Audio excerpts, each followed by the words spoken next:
So one of the, let's call it nursery rhymes that I grew up listening to and singing was Bata.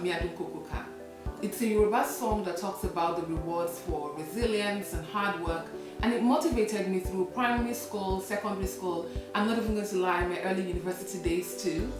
And I recently had cause to teach it to a friend's child, and it got me thinking about nursery rhymes generally, but more specifically Bata, especially given the cultural status that the song occupies today. Well, if you're interested, here's the history in 5 minutes.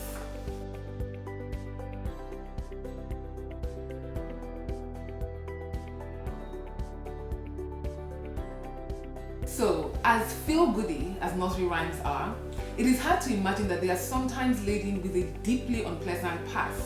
However, research uncovers a lot. But before we dive into the unpalatable past of some of our favorite childhood play songs, it is worth noting that Nigeria's history of colonization and its effects on our educational system meant that we grew up on a whole lot of British rhymes. And now to the sunny songs with a sordid past.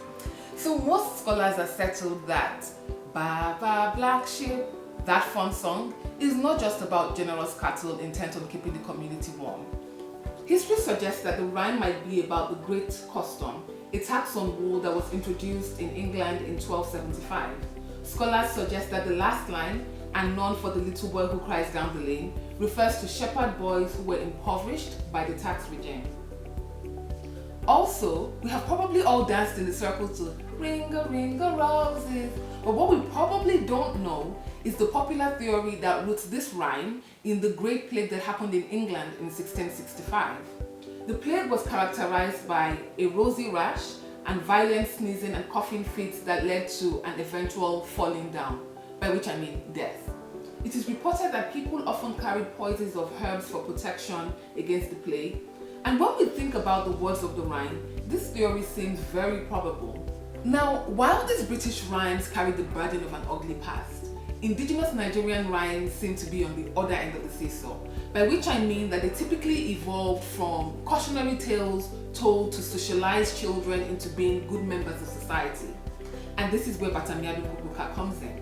Bata was composed by Princess Olubunmi Olajubu, who was a regent of Ikogosi, yes, the same Ikogosi of the famous hot and cold water spring in Ekiti State.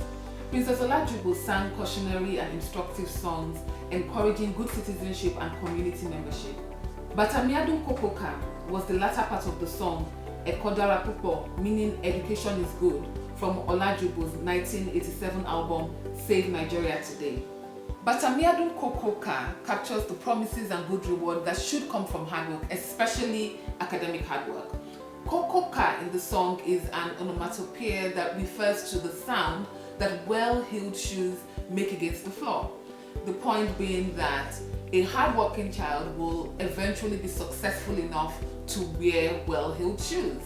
Now, of course, not all indigenous Nigerian rhymes were composed by chart-topping songstresses. Some songs like Nile, Niger are simply catchy tunes to aid in remembering interesting facts, like the Great Seven Rivers of Africa: Nile, Niger, Senegal, Congo, Orange, Limpopo, and Zambezi. Some songs evolve from lullabies, some songs eulogize important historical figures or moments. So, whether it is learning that your favorite international rhyme might really come from a dark history of deadly plagues, or that one of the earliest Nigerian songs you learned was a chart-topping hit song composed by actual royalty, it is always intriguing to dive into the untold stories behind these songs that introduce children to rhythm, rhymes, sound, and dance. I am really interested to learn what your favorite childhood songs were and what, if any, stories you've heard about the origin of these songs. Anyways, till next time, cut! Team back away me, but